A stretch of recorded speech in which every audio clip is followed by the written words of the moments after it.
mindenkit! Sziasztok! Elsősorban szeretnénk megosztani veletek néhány fontosabb információt az állategészségügyi szakról.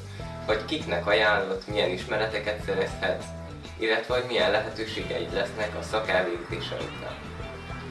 Elsősorban olyan személyének ajánlott az állategészségügyi szak, aki szereti az állatokat, szeretne többet megtudni szervezetük működéséről, helyes gondozásukról, betegségeikről, illetve azok gyógyításáról.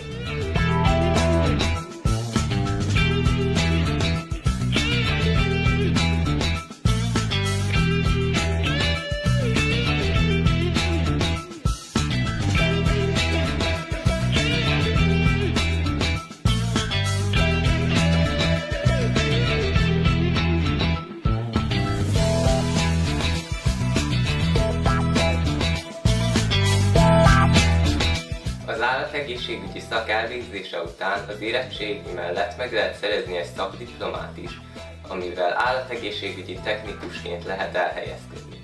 Ez a szakterület nagyon keresett az országon belül, illetve külföldön is.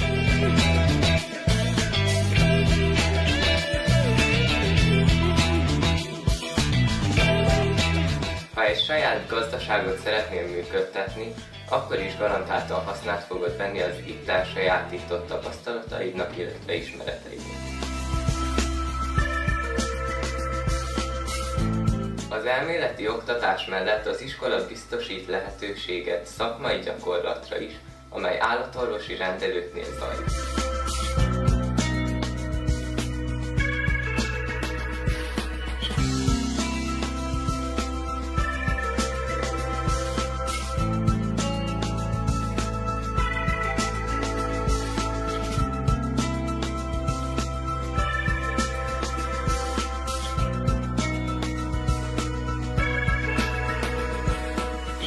A diákok meg tudnak ismerkedni a helyi, környékbeli állatorvosokkal, illetve kapcsolatba tudnak lépni az itteni gazdákkal.